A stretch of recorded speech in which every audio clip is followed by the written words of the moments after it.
No focus lost, I concentrate, you tell you got it wrong. 2 fois par an à Paris, la semaine de présentation des collections prêt-à-porter fait vivre la capitale au rythme de la mode. Au Palais de Tokyo, l'américain Rick Owens s'apprête à dévoiler sa collection automne-hiver devant un parterre d'admiratrices fidèles et de célébrités venues en nombre pour l'occasion. L'actrice Gwendoline Christie, Nicki Minaj, Alicia Keys, elles sont toutes là.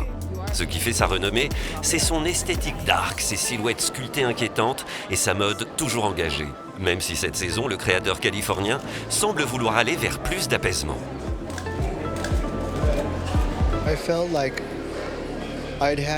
J'ai assez protesté.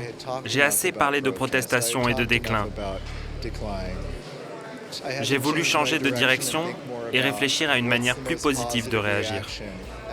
Et pour moi, c'est de vivre la vie la plus civilisée possible. Et c'est pour ça que j'ai utilisé la musique de Beethoven. Parce que je me suis dit, qu'est-ce qu'il y a de plus civilisé que Beethoven ? Un Rick Owens optimiste qui n'abandonne pas pour autant ses fondamentaux. On retrouve la dureté de ses volumes déstructurés et ses proportions exagérées dans un défilé parfois proche de la transe. Incroyable, c'était génial. Je trouve que les vêtements, la musique et le lieu sont parfaits pour donner l'impression d'être dans une sorte de transe. C'était effrayant, cool et super mode en même temps.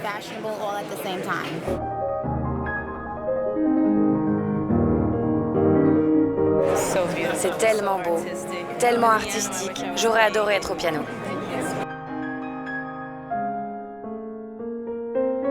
Si Rick Owens est un habitué du calendrier parisien, la chinoise Uma Wang s'apprête, elle, à faire ses premiers pas sur les podiums français.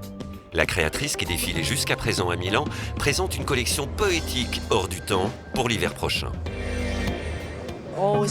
Je cherche toujours un équilibre dans ma collection. Elle n'est pas seulement romantique. Je veux quelque chose d'intemporel pour la femme qui lui permette de montrer sa personnalité à travers le vêtement. Une personnalité qui s'exprime autant par les coupes oversize et les imprimés baroques que par l'utilisation et le mélange de matières uniques créées spécialement pour cette collection. On a beaucoup de matières et de textures. Quand je travaille sur une collection, je commence par les tissus et les émotions que je veux transmettre avec. Et après, je peux dessiner les silhouettes parce que je pense que chaque tissu a une personnalité différente.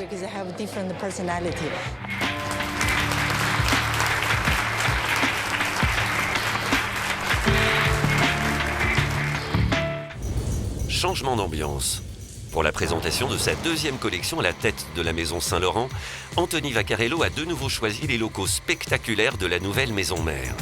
La petite fille du réalisateur Ridley Scott témoigne. J'ai trouvé que le travail sur les lignes était superbe. C'était incroyable. Quand il décore les coins des robes avec des sequins, vous savez, sur les robes courtes, elles suivent toutes des lignes géométriques, passent du vertical à l'horizontal, et puis ensuite, quand on regarde le lieu, les échafaudages, tout ça est très géométrique. Une collection de vêtements de tous les jours ultra luxe et de tenues de soirée ultra glamour en cuir et sequin du Saint-Laurent 13 années 80. Ils étaient fidèles à Anthony et puis fidèles à Saint-Laurent, c'est-à-dire moderne, forte, ouais, très très beau. C'est super, il s'inscrit totalement, je trouve, dans le style Saint-Laurent. Transi, poétique ou festive, la mode à Paris cette saison est un vrai caméléon.